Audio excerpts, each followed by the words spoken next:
Yesterday, my daughter informed me that the first video I did had disappeared. I spent hours and hours trying to find out where it's gone, if I could retrieve it, to no avail.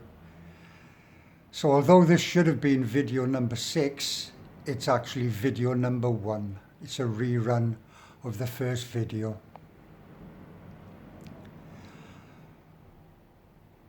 On Tuesday, the 1st of April 2003, I'm going through the airport in New Delhi with 7 kilos of charas, hashish, on my way to Singapore. I went through the security, no problem. Went to the customs desk. They looked at my passport, and then they pointed over into a corner and said, "Is your bag over in this corner?" So I had a look and I saw it. I said, "Yeah." They said, "Well, get your bag." So I got this case, put it on the table. They emptied it out, took the case away, and just stood there waiting. After about 10 minutes, I said, "Look, I need to get through to the departure lounge because I'm late. I don't want to miss my flight, blah, blah, blah." And they just ignored me. Anyway, after a little while longer, they come back with my case, told me to put all my stuff back in it. I just chucked it all in, shut the case up, and they said, "Come with us." And then they took me off into a room somewhere. Put this case on the table, tipped the stuff out onto the floor, got a screwdriver, undid the bottom, and there was the 7 kilos of charas, all little round chapatis. Quality charas. It was really good stuff. And they said, "Where's this come from?" I said, "Well, I don't know." I said, "I just bought this case 2 days ago." I said, "Before I was due to fly out." They said, "Why are you flying to Singapore?" I said, "I'm going to meet some Reiki masters. I want to take the third attunement." They didn't know what I was talking about, but it was half true. Anyway, this other guy picked up my passport, just pushed the screwdriver straight through the middle of it. And then I realised that I was in a shitter. They said to me, "Make a statement." I said, "I want a lawyer. I need a lawyer before I make a statement." And this guy just took a gun out and put it into the side of my head and said, "Make statement, Abby, now." So I made a statement. It was all lies, of course. And someone read it, and they didn't take any notice of this at all. So they carried on interrogating me, asking me about some Israeli mafia gang that I was involved in, how I'd been travelling backwards and forwards to England smuggling drugs.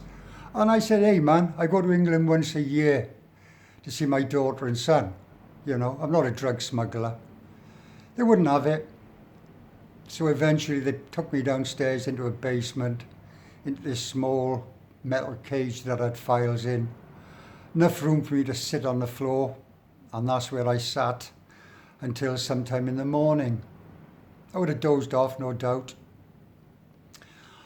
They come and took me back upstairs into this room, give me a cup of tea, which was very grateful. And then they said, "Come with me." This one guy took me into the concourse, and there was 2 guys sitting down. Nobody else there, just these 2 guys. And they said, "Who is this?" I said, "What?" He said, "These 2 people that you can see, who are they?" I said, "I don't know." And he said, "Yes, you do. You know these people." I said, I don't know these people." I said, "What are you going on about? What's this about?" Anyway, they didn't answer me. They took me back into this room and left me there for a couple of hours. Then they came and said, "We're going to take you to the courthouse." And off we went. We were walking through the concourse, and then this one guy just took me over to a desk and said, "You can make one phone call." I said, okay. And it was a toss-up between my wife or my daughter Rebecca in England. So I rang my daughter, just told her what had happened, and that was that. I had 4 armed guards march me outside into this big old car, and after 5-10 minutes of driving, we stopped off on the side of the road to have my official photograph taken. And it was funny, you know, that's all I could say. I mean, I'm on the side of the road with 4 armed guards with these small machine guns wrapped round themselves, and they positioned me to have this picture taken, and by the time it's all set up, there's loads of people just all milling round, just watching me because I've got these 4 armed guards, so I must be a serious suspect, you know. And I actually chuckled to myself at that point. I thought, this is surreal, like, you know. Anyway, I goes to the court. They put me in this lockup with 60 other people, maybe a few more. And the smell was overpowering. I was nearly reaching. I don't know how I didn't puke up. I sat on the floor for 6 hours in this place, nothing to eat, nothing to drink. And then later, they took me to the courthouse. Guard came, called my name, grabbed my hand, and walked me to the courthouse. No handcuffs, you see, just hold your hand, that's good enough. Goes into the courthouse, judge looks at me, mumbles a few words in Hindi, and that was it. Nothing else. Back to the lockup, sat down for another hour or two, and then eventually we were put onto a bus. When I say we, there was about 14 of us on the bus, so these were obviously people that had been done that day.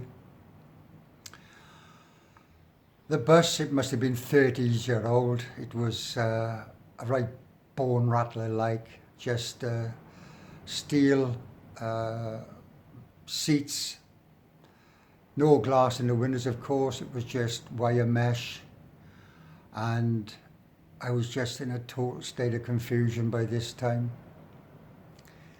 After about an hour, we pulled up at Tihar prison, and the first jail within Tihar prison you come to was Central Jail number 1. I'll just say at this point that Tihar at that time consisted of 5 jails, and they were all interconnected, which made up Tihar prison, Asia's biggest, largest security prison. That night, I walked through the gates of my hell. Yeah.